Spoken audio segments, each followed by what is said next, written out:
Bismillahirrahmanirrahim.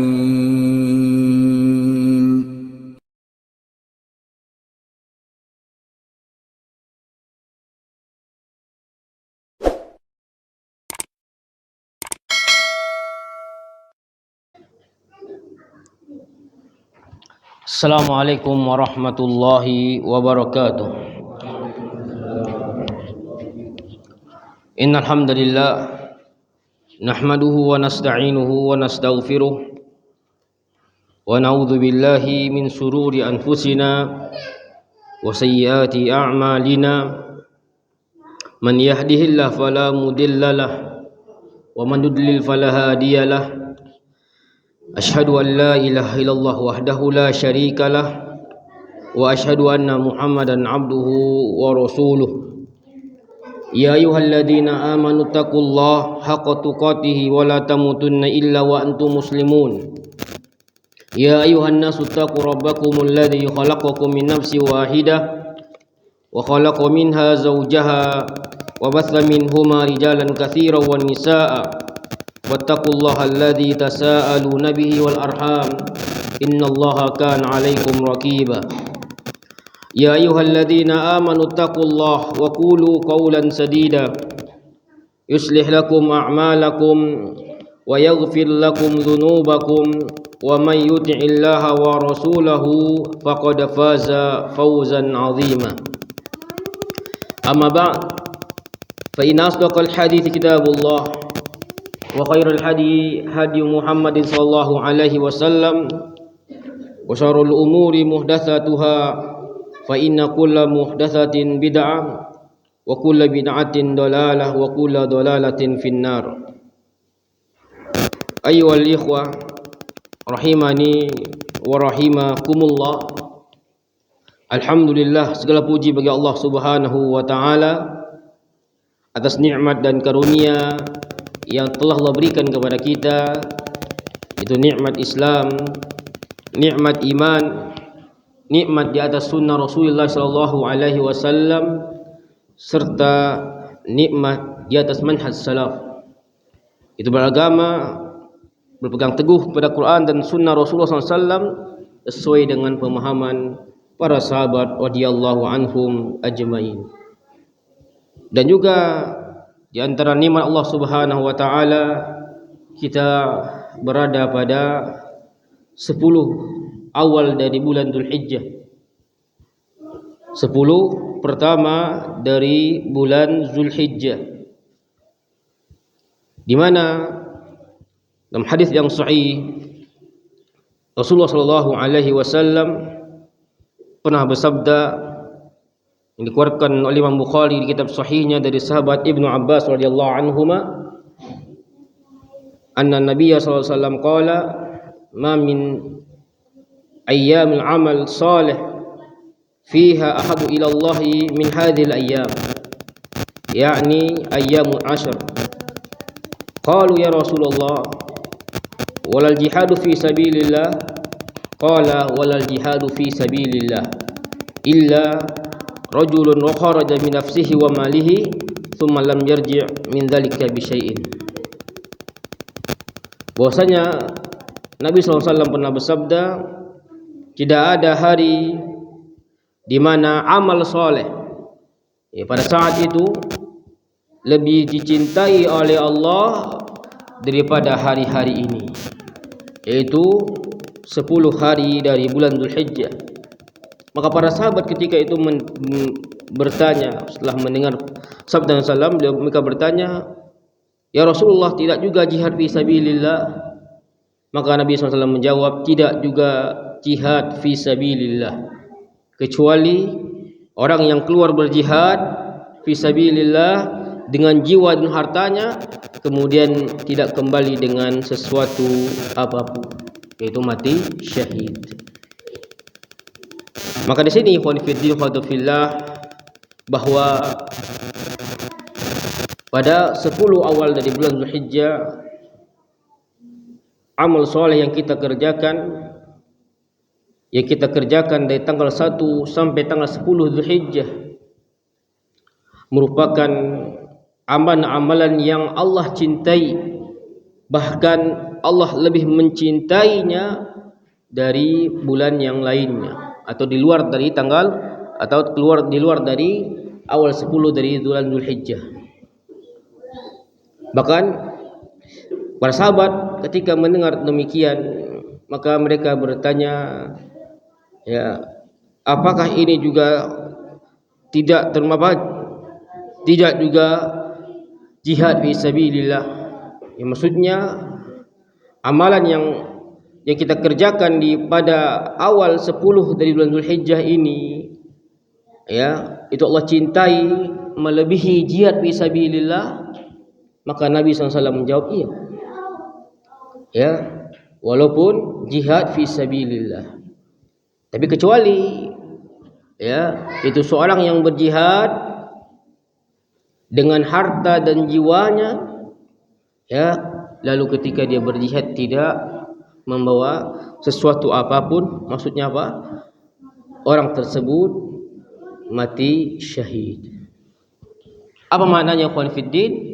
Bahwa amal-amal yang kita kerjakan di awal 10 Dzulhijjah ini, itu amal yang lebih Allah cintai dari amalan-amalan yang kita kerjakan di luar dari 10 awal dari bulan Dzulhijjah, hatta jihad fisabilillah.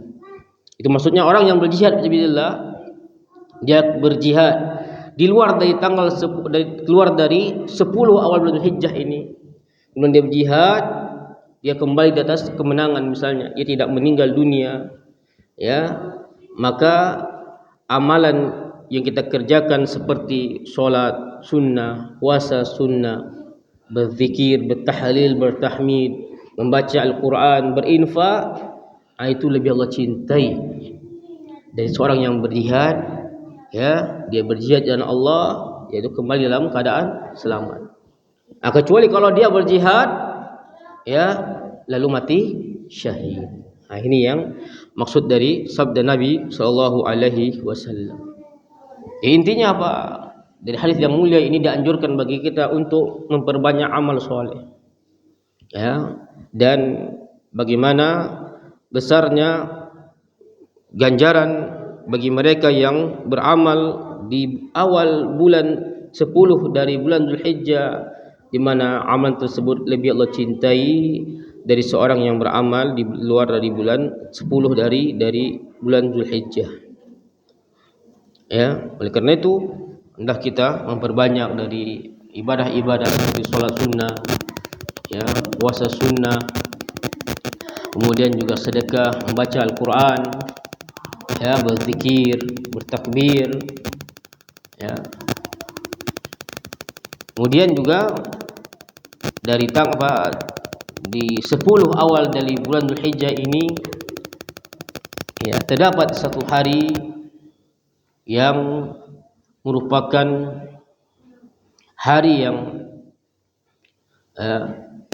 memiliki keutamaan yang besar bagi mereka yang pertama yang melaksanakan haji, ya, yang kedua juga bagi mereka yang tidak berhaji.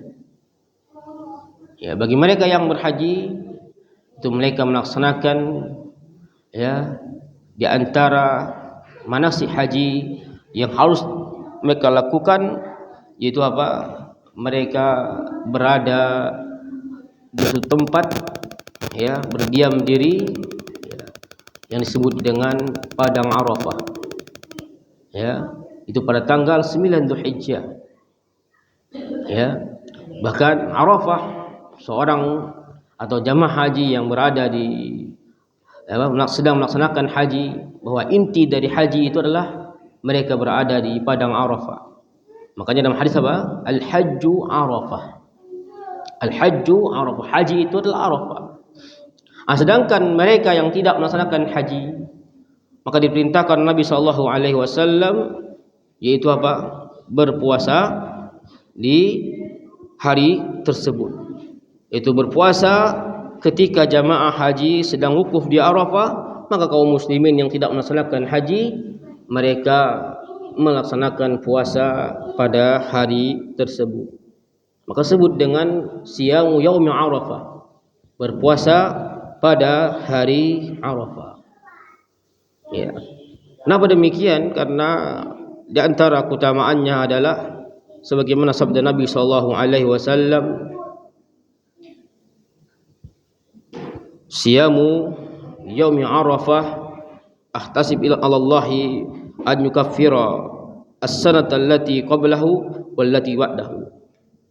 Ya. So puasa Arafah, ya, karena apa? Berpuasa pada hari Arafah karena mengharapkan ganjaran dari Allah Subhanahu wa taala, maka Allah akan menghapus dosa-dosanya yang setahun yang lalu dan setahun yang akan datang. Ini keutamaannya konfidin. Jadi seorang yang berpuasa ya yaumul Arafah, maka dosa-dosa yang setahun yang lalu yang dia kerjakan dihapus. Bahkan juga dosa yang belum kita kerjakan setahun yang akan datang juga dihapus. Jadi ingat, hadis ini disebutkan ulama bahwasanya dosa yang dimaksud adalah dosa-dosa kecil. Ya, oleh karena itu kita usahakan jangan sampai tidak berpuasa pada yaumul Arafah. Tahu bahwasanya apa? Pada tahun ini itu tanggal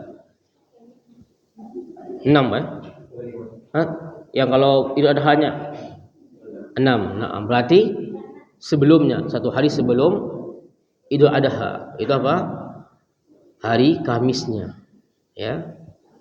Hari Kamis. Jadi puasa Arafah pada hari Kamis. Karena setelah puasa Arafah maka besoknya Idul Adha. Itu tanggal 5 ya Juni ya. 5 Juni. Nah. Jadi 5 Juni berarti tinggal 4 hari lagi ya. Nah. Ya, oleh karena ikhwan fiddin ya, mensunahkan bahwasanya ketika kita dimudahkan oleh Allah Subhanahu wa taala untuk berpuasa dari tanggal 1 Zulhijjah, itu lebih utama, lebih baik. Akan tapi ketika kita tidak mampu, maka jangan sampai tanggal 9-nya ya di yaumul Arafah itu jangan sampai kita luput untuk mengerjakan puasa karena memiliki keutamaan tersendiri ya berkaitan dengan puasa pada yaumul Arafah. Itu Allah ampuni dosa kita yang telah setahun yang telah lalu dan setahun yang akan datang. Nah, semoga Allah Subhanahu wa taala mudahkan kita untuk mengamalkannya. Kemudian ikhwani fiddin wa akhwati fillah rahimani rahimakumullah. Ya, kita lanjutkan pembahasan kita dari kitab Adabul Mufrad buah karya dari Al-Imam ya Abu Abdullah Muhammad bin Ismail bin Ibrahim atau lebih dikenal dengan Al-Imam Al-Bukhari rahimahullahu taala, dan kita masih pada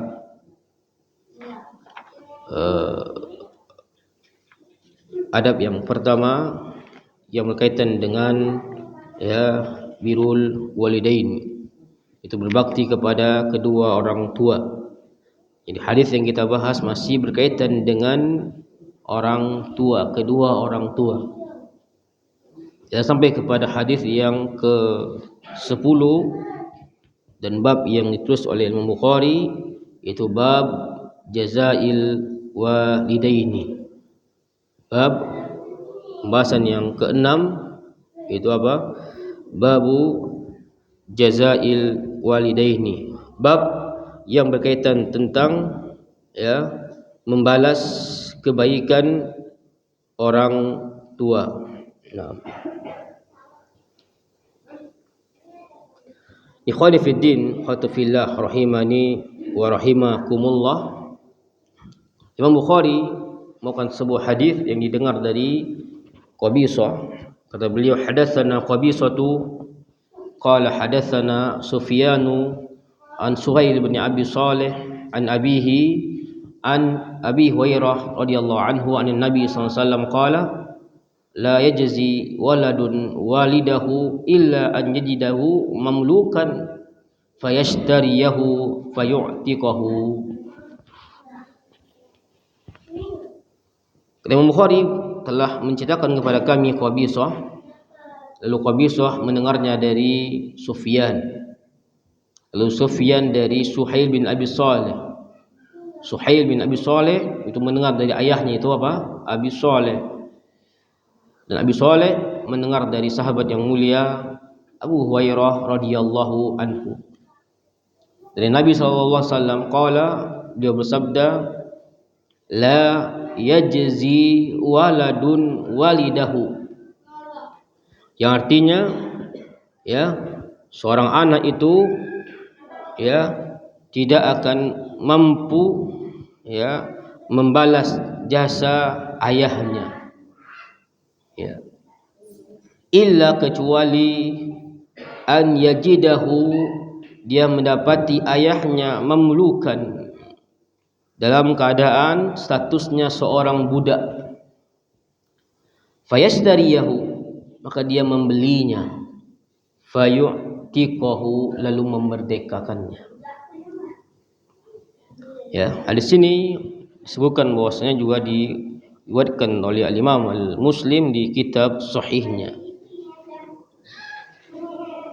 Ya, faedah dari hadis yang mulia ini khonifuddin itu berkaitan dengan membalas jasa di seorang ayah, seorang anak ya membalas jasa ayahnya, bahwa Nabi SAW mengatakan ya, seorang anak itu tidak mungkin dapat membalas kebaikan atau jasa yang telah dilakukan oleh ayahnya. Ya, maksudnya adalah apa? Ketika kita ingin membalas jasa ayah kita, ya, maka tidak ada satupun amal yang bisa kita lakukan atau perbuatan yang kita lakukan untuk membalas jasa yang telah ya dilakukan oleh ayah kita kepada kita. Disebutkan apa? Kecuali seorang anak itu mendapati ayahnya dalam keadaan statusnya seorang budak. Maksudnya apa? Kita tahu bahwasanya sebelum datangnya Islam, maka manusia statusnya ada yang disebut dengan merdeka, ada yang disebut dengan budak. Ya, dalam kitab-kitab fikih itu dibahas nanti dalam masalah budak ini, tentang berkaitan dengan budak, bahwasanya antaranya apa? Status budak ini dia bagikan seperti barang ya, yang bisa diperjualbelikan. Ya, dia dijual lalu dibeli oleh seseorang dengan harga nominal yang telah ditetapkan sesuai dengan akadnya. Dan seorang budak itu ya tergantung dari tuannya, ya, ingin dikerjakan sebagai apa, misalnya mungkin sebagai pengembala atau sebagai pekerjaan pembantu di rumahnya atau menjaga kebunnya atau seterusnya, ya itu adalah hak dari ya tuannya. Dan seorang budak itu memiliki kewajiban dalam hal tersebut. Ini perbudakan itu di zaman sebelum datangnya Islam itu sangat banyak. Kemudian datangnya Islam, ya mulai ya dia hilang, sampai hari ini tidak ada lagi yang namanya apa? Perbudakan. Karena dapat hadis-hadis bagaimana keutamaan orang-orang yang memerdekakan budak. Ya, memerdekakan budak. Ya, tentunya ada pembahasan khusus tentang masalah ini. Intinya seperti itu, ikhwan, bahwasanya manusia itu dikatakan dia seorang budak, itu adalah orang yang statusnya bisa dijual belikan, bisa berpindah pada pemiliknya dari A ke B. Ingat bahwasanya budak itu ya tidak, atau jangan salah dipahami bahwasanya budak bukanlah pembantu. Pembantu bukanlah budak. Itu beda. Ya. Jadi karena sebagian manusia itu salah paham, dia anggap pembantu itu adalah budak. Itu salah. Ya, pembantu ya pembantu, budak ya budak. Kadang namanya budak bisa kadang jadi apa? Sebagai pembantu. Tapi seorang pembantu belum tentu dia statusnya budak. Seperti Anas bin Malik itu apa? Khadimi Rasulullah SAW. Apakah dia seorang budak?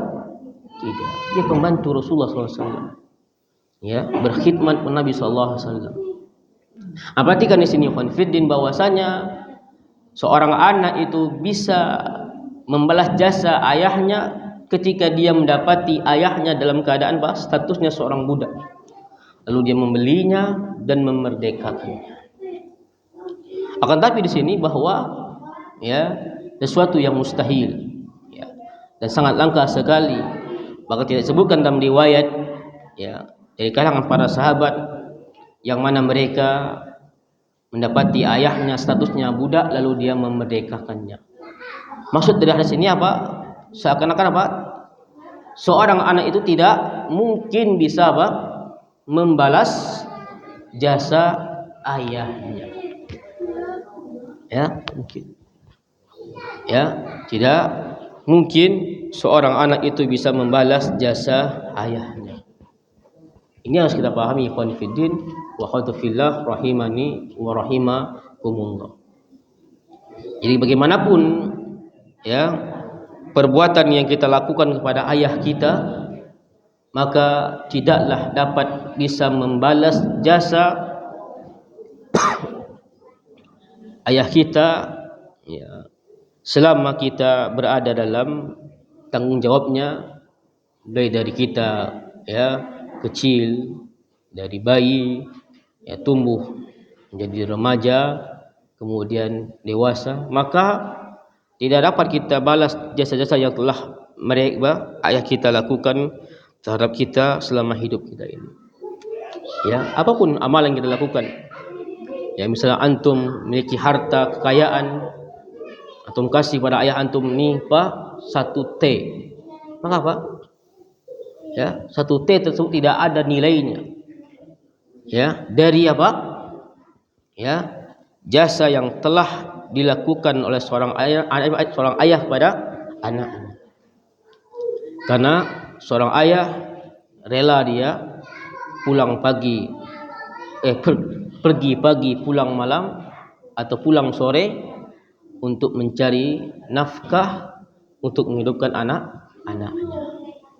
Ya kan? Gitu. Ya. Ini yang harus kita pahami, ikhwan fillah. Hadis ini menjelaskan kepada kita tentang ya jasa seorang ayah. Islam itu sangat ya memberikan perhatian kepada akhlak. Seorang anak itu harus berakhlak kepada ayahnya dan ya jangan sampai dia durhaka kepada ayah. Ini kita bahas tentang masalah uququl walidain. Ya, tidak pantas seorang anak itu durhaka kepada ayahnya. Kenapa demikian? Karena ya dia tidak akan mungkin bisa membalas jasa seorang ayah yang selama ini membesarkannya, memberikan ia nafkah dan seterusnya. Itu yang pertama. Ya, sehingga ya dari sini dapatlah kita pahami ya bagaimana besarnya jasa seorang ayah. Nah,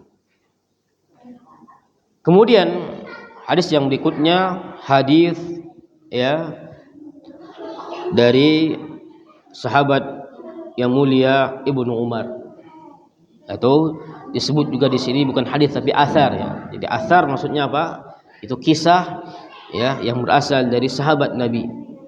Ya. Hadatsana Adam qala hadatsana Syu'bah qala hadatsana Sa'id bin Abi Burdah qala sami'tu abi yuhadditsu annahu syahida Ibnu Umar wa rajulun yamaniyun yatufu bil baiti hamala ummahu wara'a zuhrihi yaqulu inni laha ba'iruha al-mudhallal in uz'irat rikabuha lam uz'ar.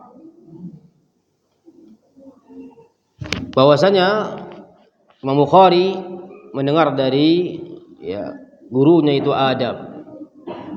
Kemudian Adam mengatakan dia mendengar dari Syu'bah. Syu'bah mendengar dari Sa'id bin Abi Burdah. Kemudian kata Sa'id bin Abi Burdah, ya, aku mendengar ayahku yaitu Abu Burdah menceritakan tentang apa yang dia saksikan, itu dia melihat Ibnu Umar, ya, dengan salah seorang laki-laki dari negeri Yaman, yang ketika itu Ibnu Umar dan laki-laki ini yatufu bil bait, sedang apa? Tawaf, melaksanakan tawaf, ya, tawaf, mengelilingi tawaf, mengelilingi Ka'bah, ya, di mana laki-laki ini dari Yaman ini hamala ummahu, dia menggendong apa? Ibunya. Jadi ibunya di atas pundaknya, Pak, digendong. Bukan begini ya, tapi ditaruh di atas kepalanya. Wara'a dhuhrihi. Sambil dia tawaf, jadi dia menggendong ibunya sambil tawaf. Ya. Lalu dia bersyair, inni laha ba'iruhal udhal mudhallal. Aku sesungguhnya aku adalah tunggangannya, ya, yang tunduk patuh. Kalau sekiranya tunggangan yang lain itu, ya, mereka tidak sanggup, ya, mungkin melawan, mungkin tidak sabar, sedang aku tetap sabar. Ya. Jadi dia bersyair, ya, sambil menggendong ibunya ketika tawaf, ya. Lalu, ya, laki-laki ini berkata kepada Ibnu Umar, "Sumaqala ya Ibnu Umar, aturani jazaituha?" Qala la wala bi zafratin wahidatin. Lalu laki-laki ini, ya, bertanya kepada Ibnu Umar ketika dia menggendong ibunya dalam keadaan tawaf, "Wahai Ibnu Umar, apa yang kulakukan ini terhadap ibuku, apakah aku telah membalas jasa-jasa yang selama ini dilakukan kepadaku?" Maka jawab Ibnu Umar, kata Ibnu Umar, la, tidak, ya, wala bi zafratin wahidatin, bahkan itu tidak sebanding dengan apa? Hentakan nafas ketika dia melahirkanmu. Satu hentakan nafas, ya, bukan dua hentakan nafas, tapi satu hentakan nafas. Itu ketika seorang ibu melahirkan anak, itu apa? Ya, dia apa? Harus, ya, berusaha mengeluarkannya, ya, dan itu apa? Keadaan ketika itu antara hidup dan mati. Jadi apa yang dilakukan oleh laki-laki ini yang menggendong ibunya dalam keadaan tawaf, maka kata Ibnu Umar, ya, engkau tidak, ya, bisa membalas jasa ibumu, bahkan membalas jasa satu hentakan ketika dia melahirkanmu, apalagi yang lain. Ya, itu kata Ibnu Umar kepada laki-laki ini. Summa tawafa Ibnu Umar, ya, selesai Ibnu Umar tawaf, faqatal maqama, beliau berada di posisi di belakang makam, itu makam Ibrahim, wasalla rakaataini, salat 2 rakaat. Tsumma qala ya Ibnu Abi Musa, kemudian Ibnu Umar pun berkata kepada Ibnu Abi Musa, inna kulla rakaataini tukaffirani ma amamahuma, ya, sesungguhnya, ya, kata Ibnu Umar, salat 2 rakaat ini bisa menghapus dosa-dosa yang ada di hadapan mereka berdua. 6. Ayyuhal ikhwah wal akhwat rahimani wa rahimakumullah. Kisah ini, ya, juga dikeluarkan oleh Al-Imam Ibnu Abi Dunya di kitabnya Makarimul Akhlaq, dan Imam Al-Baihaqi di kitabnya Syu'batul Iman, dan kisah ini atau disebut dengan asar, ya, asar disebut disahihkan oleh Syekh Albani di kitab Sahih Adabil Mufrad. 6. faedah dari hadis yang mulia ini ikhwan fillah itu berkaitan pertama tentang kisah seorang laki-laki dari negeri Yaman. Allahu a'lam apakah dia menggendong ibunya itu dari Yaman atau dia menggendongnya ketika dalam keadaan apa? Tawaf. Ala kulli halin, gimana pun keadaannya, bagaimana seorang anak bukti dia berbakti kepada ibunya apa? Dia ya menggendong ibunya karena keadaan ibunya yang sangat lemah, ya, maka dia menggendong dalam keadaan tawaf, ya, dia gendong ibunya, ditaruh di atas pundak. Kalau sekarang udah mudah Pak ya, udah ada apa? Kursi roda, maka sudah ada kendaraan khusus untuk orang-orang yang lansia yang sudah tua, itu ada khusus. Dulu kan nggak ada, ya. Jadi, ya, laki-laki ini, ya, ingin melakukan suatu amalan sebagai bukti tanda dia berbakti kepada kedua orang tuanya, khususnya kepada ibunya, ya. Bahkan dia melakukan itu amalan ibadah yang diimpi-impikan oleh setiap manusia, itu melaksanakan haji atau umrah, mengelilingi Ka'bah, ya, mengelilingi Ka'bah. Lalu, ya, dia mengatakan kepada Ibnu Umar bahwa apakah yang dia lakukan ini telah membalas jasa ibunya? Ya. Maka jawaban Ibnu Umar, enggak. Bahkan satu hentakan napas ketika ibumu melahirmu itu tidak bisa membalas jasanya.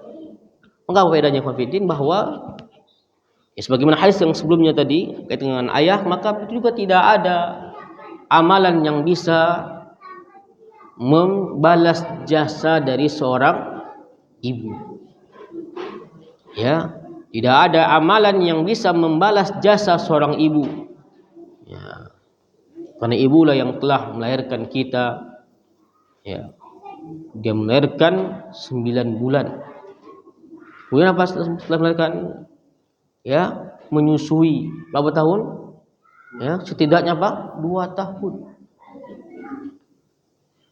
Ya, kemudian ya mendidik, menjaga kita, ya, bahkan mengajar kita, hidup bersama kita, ya, seluruhnya ibu kita yang melakukannya, ya, sampailah kita tumbuh dewasa, tidak ingat lelah, tidak peduli dengan dirinya. Ini yang harus kita pahami ikhwan fillah berkaitan dengan apa yang telah dilakukan oleh ibu kita. Ya, oleh karena itu, ya, sebagaimana yang kisah ini, laki-laki ini menggendong ibunya dan itu adalah melakukan tawaf, ibadah di antara ibadah yang mulia. Ya, apalagi harusnya sekedar kita memberi makan atau memberikan tempat tinggal kepada ibu kita, tempat yang mewah. Ya, maka itu tidak ada apa-apanya dari apa yang telah beliau lakukan kepada kita. Ini yang harus kita pahami, ikhwani fiddin, khawatu fillah. Wajibnya kita berbakti kepada kedua orang tua dan tidak pantasnya bagi kita untuk durhaka kepada ibu kita. Ya, karena tidak ada satu amalan yang bisa membalas jasanya. Itu dia tentang faedah dari hadis ini. Kemudian yang terakhir, hadis ini di mana Ibnu Umar ingin mengajarkan bagian dari ibadah, ya, ketika kita umroh atau haji, selesai tawaf itu apa? Selesai tawaf maka apa? Hendaklah kita sholat 2 rakaat, ya, di belakang makam Ibrahim. Jadi kan ada makam Ibrahim, ya. Makam Ibrahim maksudnya bekas pijakan Nabi Ibrahim. Ya, bukan makam, ya. Pahami kadang, ya. Dan kita sholat, ya, di belakangnya. Ya, kalau bisa di belakangnya atau mampu mundur ke belakang dikit. Ya, karena kita lihat kondisi ketika banyaknya jamaah umroh atau jamaah haji, ya maka itu hendaklah kita memperhatikan kondisi dan jangan sampai kita ketika sholat apa dipijak-pijak. Nah, itu. Jadi itu lihat kondisinya. Jadi setelah tawaf, selesai tawaf 7 kali putaran, lalu kita pergi menuju ya di belakang makam Ibrahim. Ya. Dan itu dapatkan faedah apa? Ya, sesungguhnya setiap 2 rakaat yang kita kerjakan itu menghapus dosa di antara keduanya. Aini khonifidin khautufillah rahimani wa rahimakumullah. Jadi faedah dari 2 hadis ini, hadis yang ke-10 dan ke-11, ke-10 dan ke-11 yang harus kita pahami dan kita renungi sebagai seorang anak, maka apa? Ya, hendaklah kita senantiasa berbakti kepada kedua orang tua kita. Dan telah berlalu hadis-hadisnya. Hadis-hadis yang sebelumnya kita bahas. Ya. Kemudian yang kedua, tidak ada amalan ya, sesuatu amalan yang bisa membalas jasa kedua orang tua kita. Tidak ada satupun amalan yang bisa ya menggantikan terhadap apa-apa yang telah dia lakukan kepada kita ya, dari mulai kita kecil ya, bahkan seorang ibu ketika kita dalam kandungannya ya, dalam rahimnya ya, sampai kita saat ini ya. Yang ketiga apa? Oleh karena itu apa, tidak pantas bagi seorang anak untuk apa? Durhaka kepada kedua orang tuanya. Nah, ini yang harus kita pahami ikhwan fillah wa akhwat fillah berkaitan dengan masalah pembahasan kita pada malam hari ini.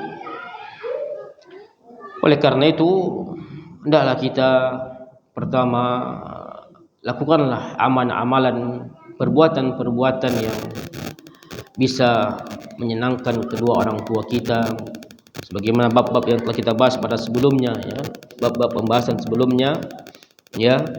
Hendaklah kita senantiasa berbakti kepada kedua orang tua ya, lakukanlah sesuatu yang membuat dia senang.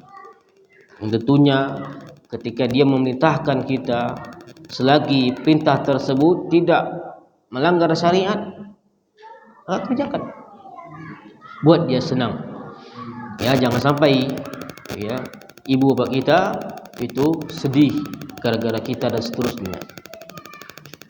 Nah, kemudian Bukhari membawakan sebuah riwayat kisah tentang Abu Hurairah radhiyallahu anhu ya.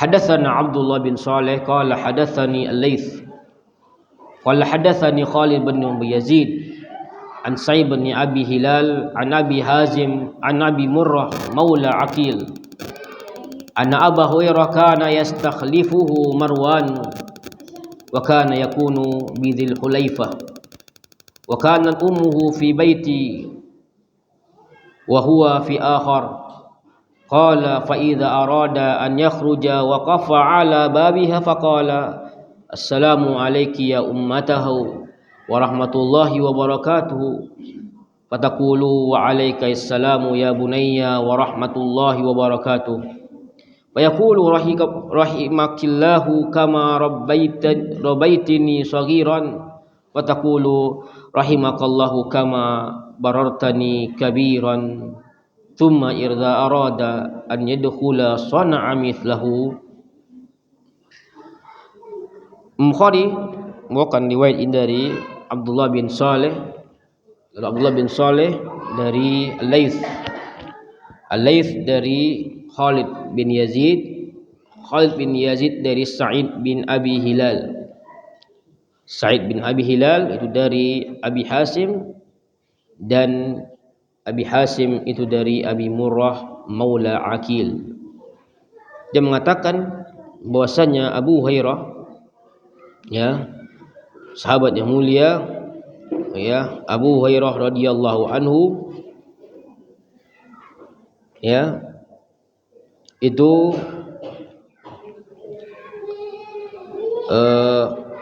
kana yastakhlifuhu Marwan. Beliau diangkat sebagai utusan ketika zaman pemerintahan Marwan. Marwan seorang gubernur salah saya. Dan dia diangkat, ditempatkan di suatu tempat yang namanya suatu daerah disebut dengan Bizil Hulaifah. Bizil Hulaifah ini kita tahu bahwasanya apa? Adalah di antara miqat makani, tempat dimulainya seorang ingin melaksanakan apa? Ihram. Atau disebut dengan Bir Ali. Maksudnya adalah ketika penduduk Madinah ingin melaksanakan umroh atau haji, atau kaum muslimin yang mereka melewati daerah itu, maka niat memulai ihramnya itu dari apa? Sulhulaifah ini. Khusus dari penduduk Madinah dan orang-orang yang melewatinya. Perhatikan di sini bahwa kebiasaan Abu Hurairah radhiyallahu anhu, di beliau itu berada satu rumah dan ibunya di sebelahnya, itu tetangga. Jadi bukan satu rumah, Pak ya. Jadi Abu Hurairah itu dengan ibunya tetangga. Beda rumah. Maka disebutkan di sini setiap hari ketika Abu Hurairah hendak keluar, maka Abu Hurairah pun berdiri di depan pintu rumah ibunya. Depan pintu rumah ibu. Lalu apa yang dilakukan Abu Hurairah? Beliau mengucapkan salam. Assalamu alayki ya ummatahu. Warahmatullahi wabarakatuh. Assalamualaikum wahai ibuku. Dengan salam yang sempurna, yang lengkap. Assalamualaikum warahmatullahi wabarakatuh. Lalu ibunya pun menjawab, wa alaikassalamu ya bunayya warahmatullahi wabarakatuh. Wa alaikumussalam warahmatullahi wahai anakku. Lalu Abu Hurairah mengatakan lagi, dengan ucapan doa yang kedua untuk ibunya, rahimakallah, rahimakillah, semoga Allah merahmatimu, kama rabbaitini shaghira, sebagaimana engkau telah merahmatiku di waktu aku kecil. Lalu ibunya membalasnya, rahimakallahu kama barartani kabira, semoga Allah merahmatimu sebagaimana engkau telah berbuat baik kepadaku ketika aku sudah tua. Azan insyaallah. Nah, betul. Kita tengokkan lagi pada azan insyaallah. Tafadhal. Masuk azan ya.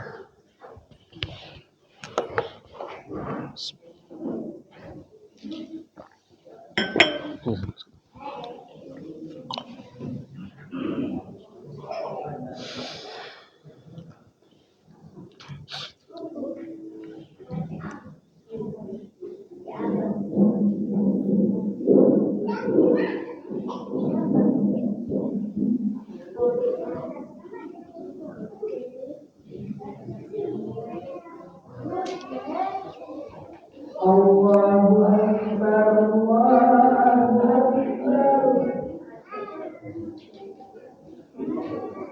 Allahu Akbar,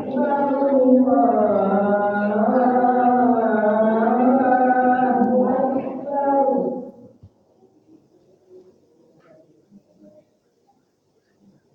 Asyhadu an la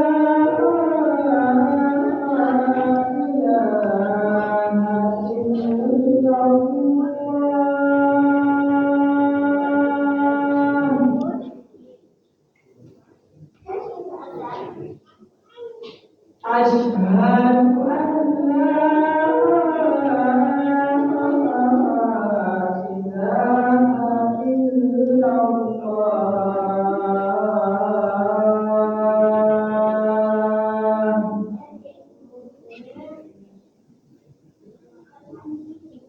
Asyhadu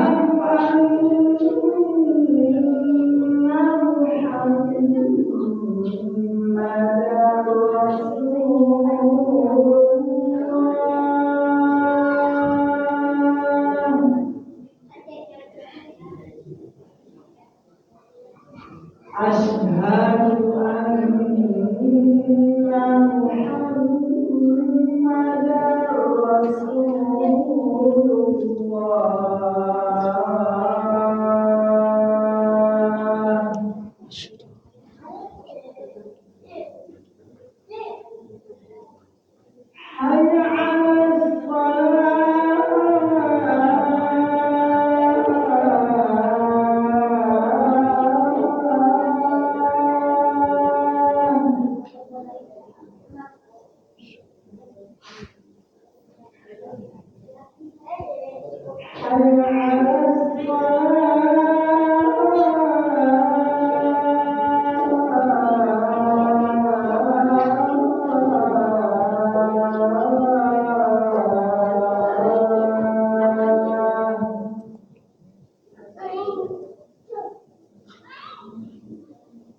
Hayya 'alas Allahu Akbar, Allahu Akbar.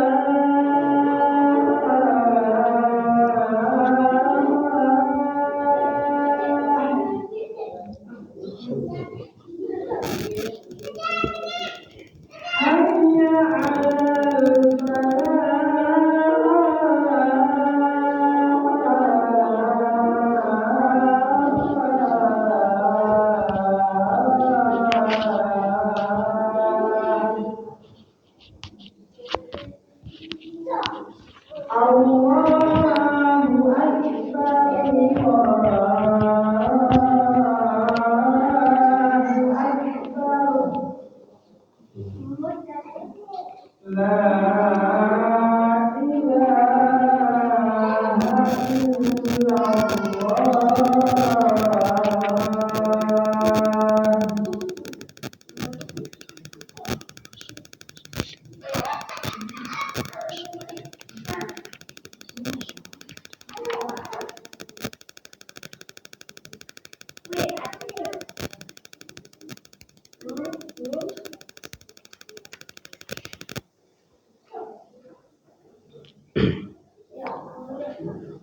Alhamdulillah wassalatu wassalamu ala Rasulillah wa ala alihi wa sahbihi wa man wala. Asyhadu an la ilaha illallah wahdahu la syarikalah wa asyhadu anna Muhammadan abduhu wa rasuluhu, amma ba'd. Ikhwani fid din, akhwatu fillah, rahimani wa rahimakumullah. Kita lanjutkan tentang kisah Abu Hurairah radhiyallahu anhu bersama ibunya, di mana Abu Hurairah radhiyallahu anhu, kebiasaan beliau setiap kali keluar dari rumahnya maka dia singgah di depan pintu rumah ibunya, seraya mengatakan Assalamualaikum ya ummatahu warahmatullahi wabarakatuh. Dia mengucapkan salam kepada ibunya, ya. Lalu ibunya menjawab waalaikumsalam ya bunayya warahmatullahi wabarakatuh, ya. Lalu Abu Hurairah pun mendoakan ibunya dengan mengatakan rahimakillahu, semoga Allah merahmatimu, kama rabbaitini shaghira, sebagaimana telah engkau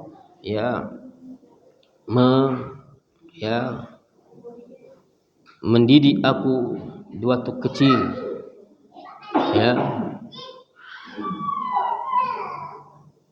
Kemudian ibunya membalas, rahimakallahu kama barartani kabira.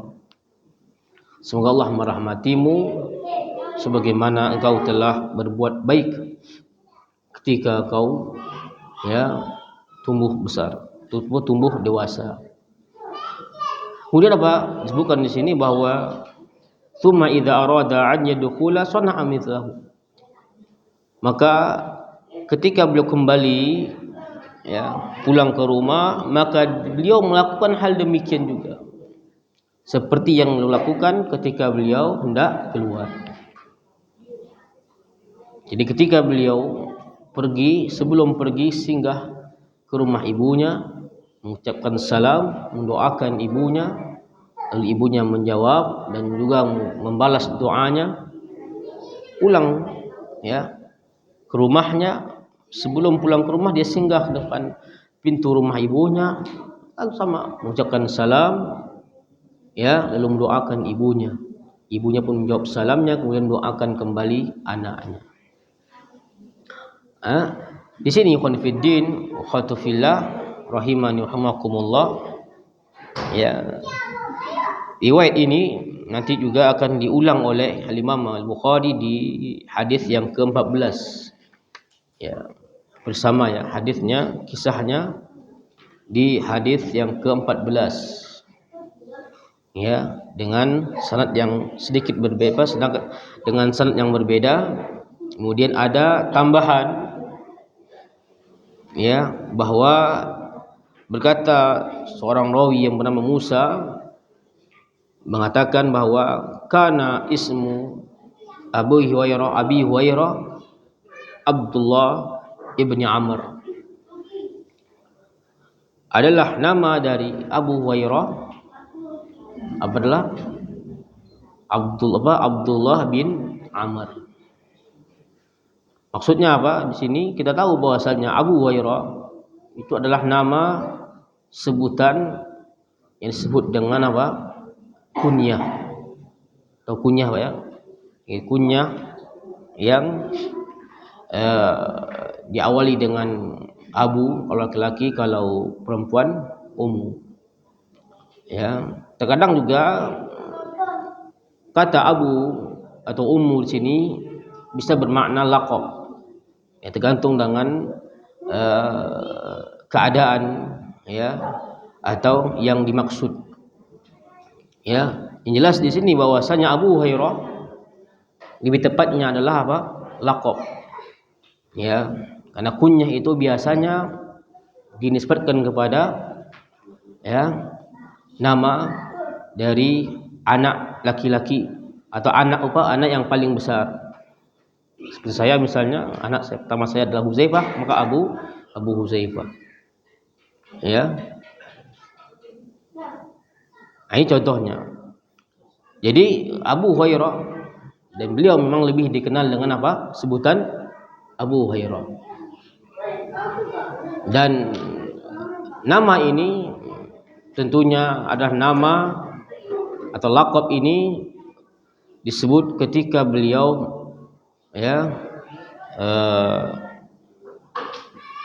maksudnya apa? Nama ini, nama Abdullah bin Amr ini, Abdullah adalah nama yang disebut setelah beliau masuk Islam. Jadi nama beliau sebelum Islam bukan Abdullah, disebut namanya apa? Abdul Syam. Tetap Abdul Syam namanya. Jadi setelah beliau Islam, Abdul Syam. Setelah beliau Islam, maka tentu nama tersebut tidak boleh. Karena nama tersebut bermakna hamba matahari. Maka dirubah menjadi apa? Abdullah. Walaupun terdapat khilaf di antara ulama, nama beliau ada yang mengatakan Abdullah bin Amr, ada yang mengatakan Abdullah bin Syakrah. Ala kulli halin, intinya adalah beliau lebih dikenal dengan laqabnya Abu Hurairah. Abu Hurairah. Di sini ikhwan fillah yang ingin kita ambil faedah dari kisah ini tentang apa? Baktinya sahabat yang mulia Abu Hurairah radhiyallahu anhu. Nama yang sering kita dengar ketika kita mendengar sabda Nabi sallallahu alaihi wasallam. Kenapa tidak? Karena sahabat yang banyak meriwayatkan hadis yang sampai kepada kita adalah apa? Abu Hurairah radhiyallahu anhu. Perhatikan dari awal kita bahas hadis ini, belum nanti sebelumnya itu, ya, itu telah beberapa kali kita mendapati hadis dari Abu Hurairah, ya, dari Abu Hurairah, riwayat dari Abu Hurairah, ya, seperti hadis yang kelima tentang birrul ab, dia datang dari Abu Hurairah, ya.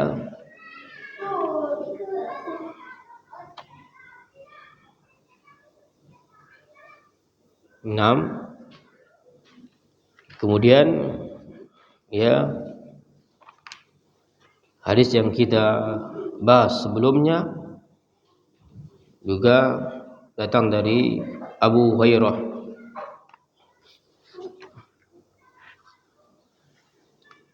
Di sini bahwasanya Abu Hurairah radhiyallahu anhu, ya, di antara baktinya kepada ibunya adalah beliau setiap kali pergi ingin keluar, ya, maka beliau mengucapkan salam ke ibunya dengan salam yang sempurna dan dengan ucapan yang dalam bentuk kasih sayang.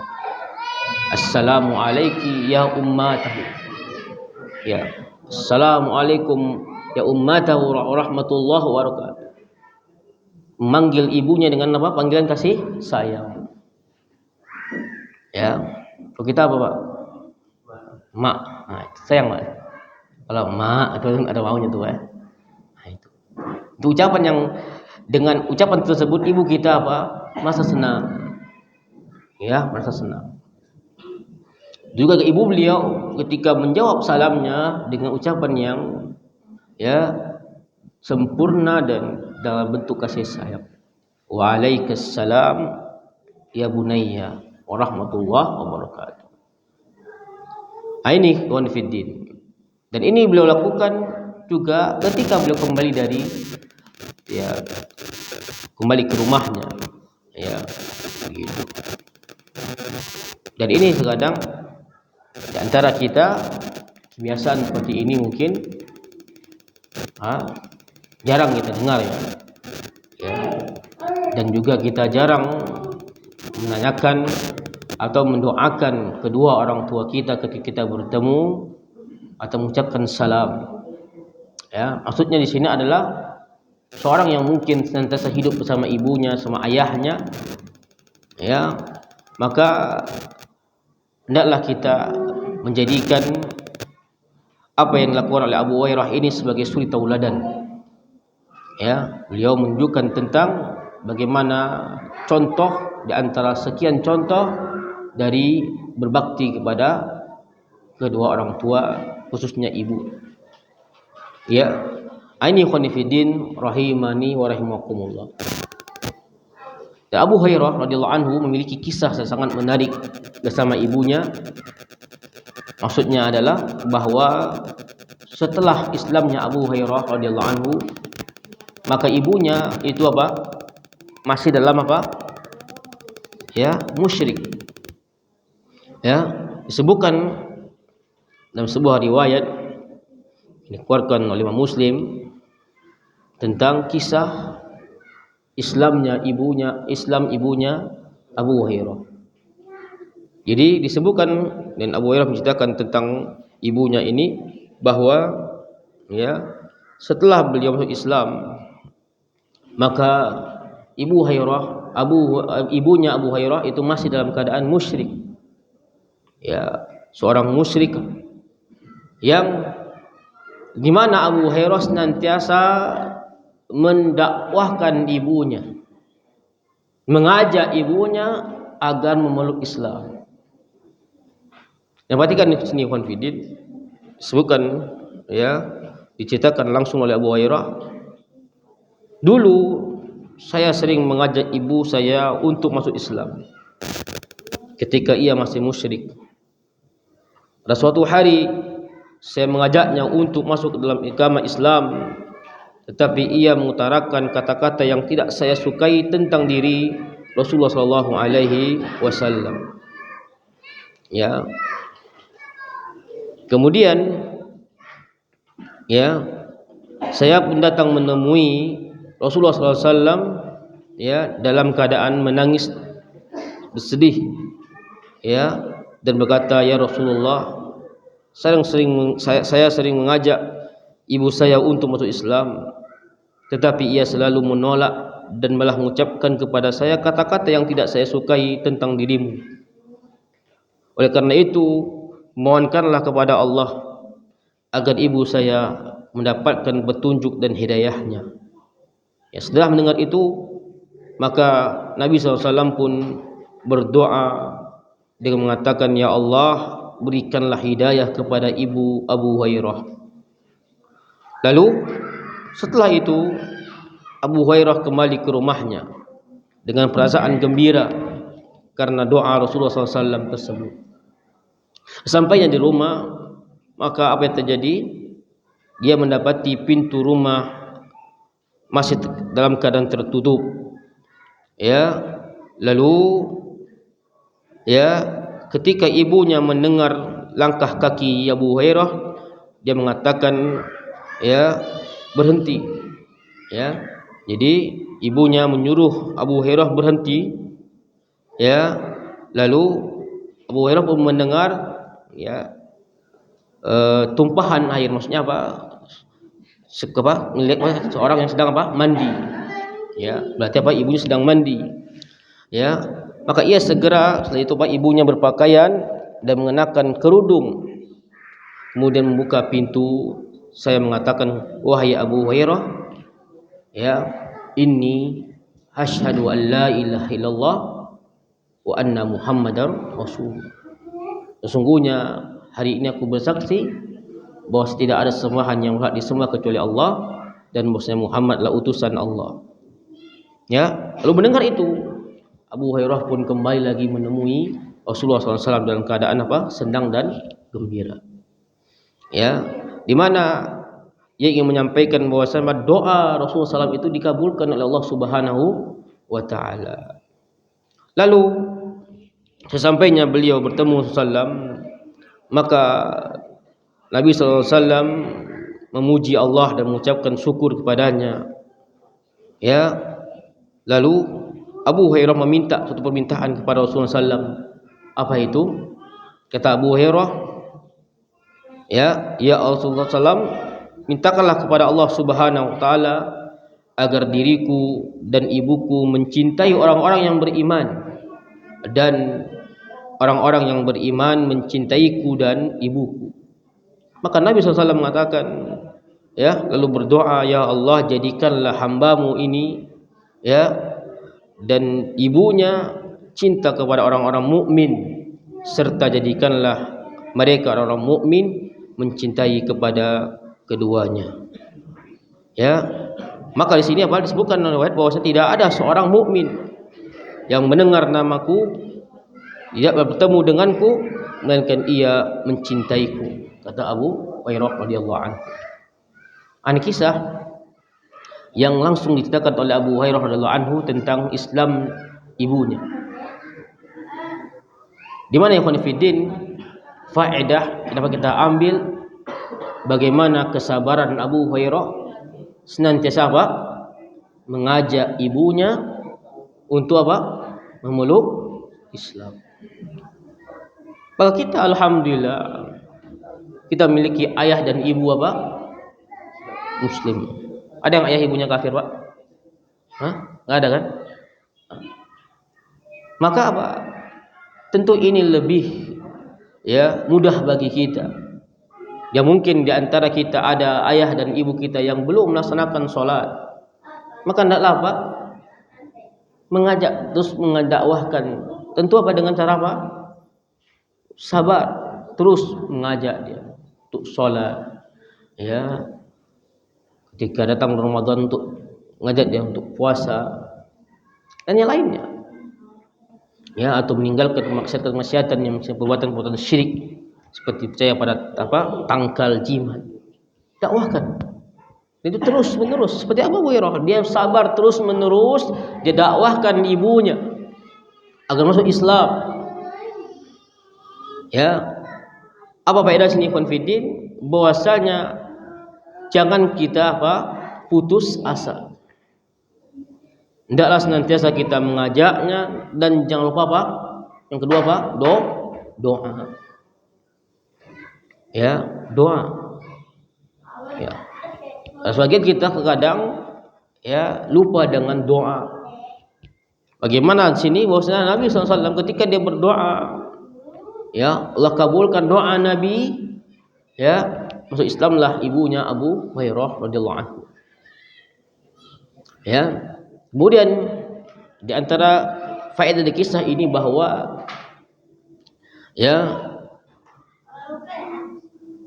Abu Hurairah radhiyallahu anhu, ya, di atas keberkahan doa Nabi sallallahu alaihi wasallam adalah orang yang ya mencintai kaum mukminin, dan kaum mukminin mencintai Abu Hurairah.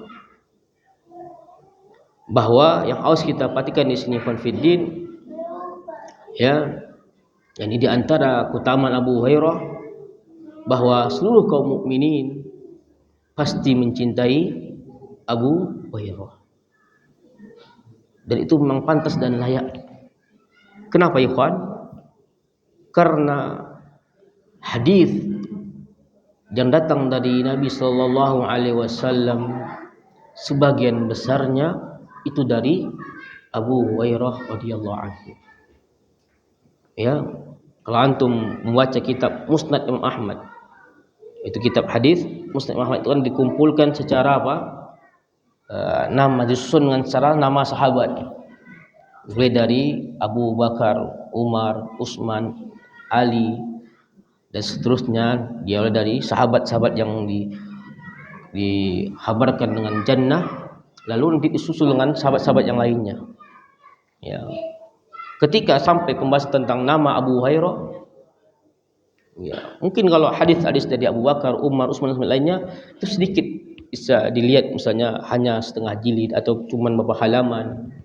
Ya, sedangkan kalau itu hadis dari Abu Hurairah dari kitab Musnad Ahmad itu bisa satu jilid, itu ratusan hadis hanya dari Abu Hurairah. Ini yang harus kita pahami konfidin rahimani wa rahimakumullah. Oleh karena itu, tidaklah yang membenci ya Abu Hurairah maka dia bukan seorang mukmin. Ketahuilah bahwasanya di antara kelompok yang sangat membenci Abu Hurairah siapa? Syiah Rafidhah. Kenapa demikian? Karena ya riwayat, ya begitu banyaknya riwayat hadis datang dari Abu Hurairah radhiyallahu anhu. Yang ketahui konfidin Syiah Rafidhah yang diinginkan oleh mereka sebenarnya bukan Abu Hurairahnya, tapi apa? Hadis-hadis yang dibawa oleh Abu Hurairah. Ya, sebagaimana mereka membenci Ummul Mukminin Aisyah, itu sebenarnya pada hakikatnya dia bukan ingin menuduh, misalnya mengatakan Aisyah begini, akan tapi yang dia inginkanlah apa yang dibawa oleh Aisyah radhiyallahu anha. Karena hadis dari kalangan wanita yang banyak meriwayatkan hadis Nabi SAW dari kalangan wanita adalah Ummul Mukminin Aisyah radhiyallahu anha. Ya, oleh karena itu kita sebagai seorang mukmin itu wajib mencintai sahabat yang mulia Abu Hurairah radhiyallahu anhu.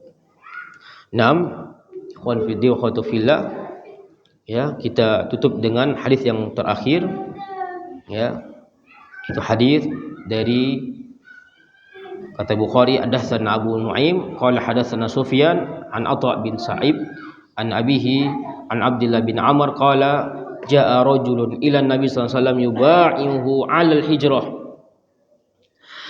wa taraka abawayhi yabkiyani faqala irji ilaihima wa adhikahuma kama abkaitahuma. Hadis dari sahabat yang mulia Abdullah bin Amr. Dia mengatakan, ja'a rajulun, datang seorang laki-laki, ya, dia datang kepada Nabi SAW untuk berbaiat. Dia berbaiat itu apa? Dia hijrah. Dia meninggalkan kampungnya menuju apa? Madinah. Membaiat Nabi SAW. Lalu dia mengatakan Nabi SAW, wa taraka abawaihi, dia pergi ya ke Madinah membaiat Nabi SAW, ya, meninggalkan kedua orang tuanya, ayah dan ibunya, dalam kenapa? Ya bakian, menangis. Maksudnya apa? Sedih ditinggalkan oleh anaknya. Berarti ayah dan ibu tidak apa? Ridho anaknya pergi, walaupun pergi menemui Rasulullah SAW. Nangis, sedih. Maka mendengar itu, Nabi pun mengatakan kepada laki-laki ini, irji ilaihima, kembalilah engkau kepada mereka, pulang kampung halamanmu, wa adhikahuma kama abkaitahuma, buatlah mereka tertawa sebagaimana engkau telah membuat mereka apa? Menangis. Apa faedah dari sini, ikhwan fiddin? Bahwa ya, jangan sampai kita membuat ayah dan ibu kita bersedih, apalagi sampai menangis. Ya, bayangkan di sini laki-laki ini pergi ke Madinah menjumpai Nabi, untuk apa? Berbaiat.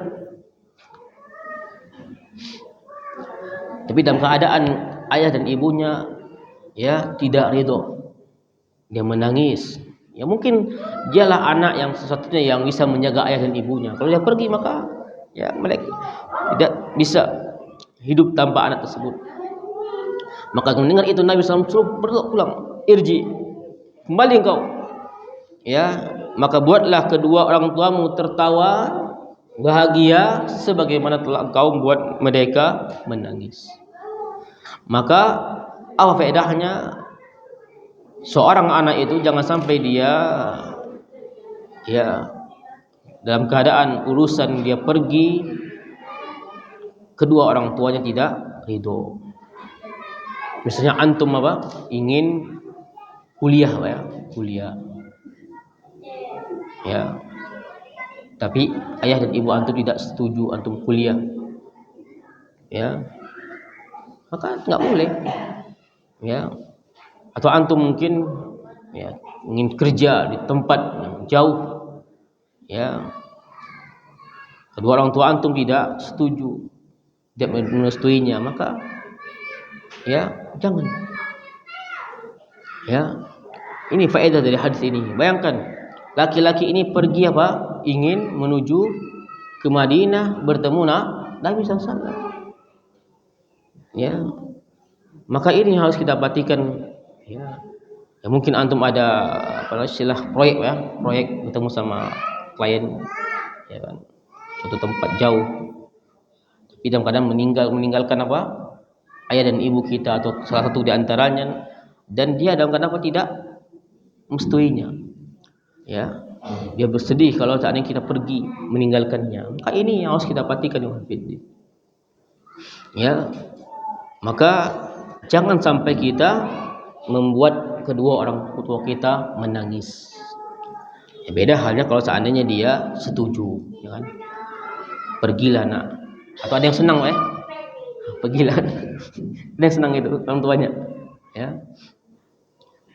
Jadi intinya seperti itu, ikhwan fillah.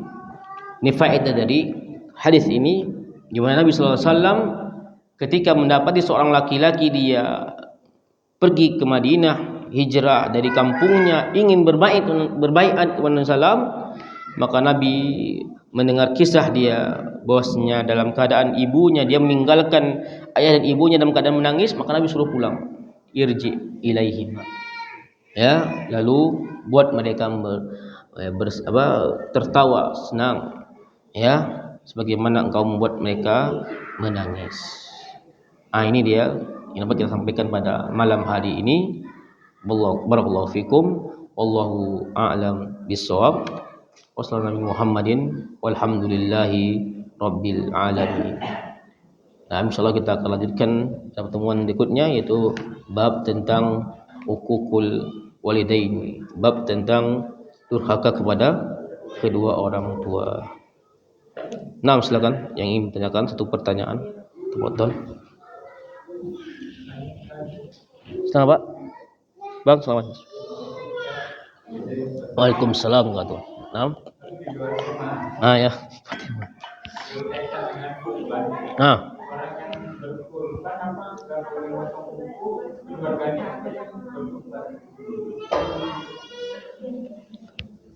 Apakah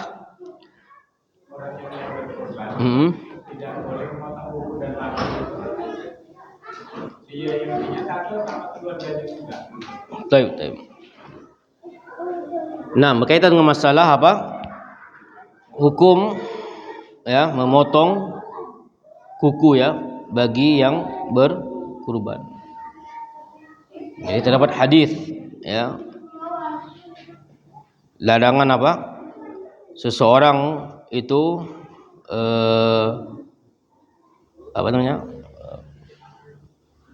mengambil bagian dari anggota tubuhnya seperti rambut ya, memotong kuku ya, ketika dia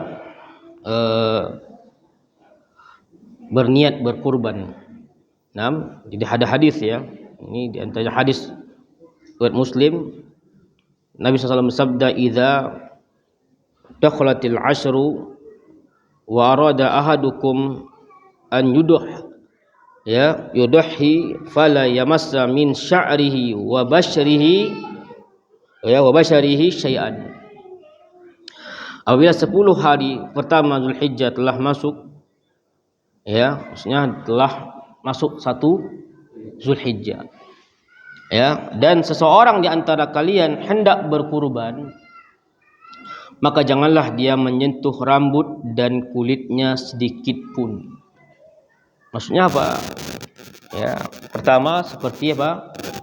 Mencukur rambut, mencukur atau mendekkan kumis. Maksud apa?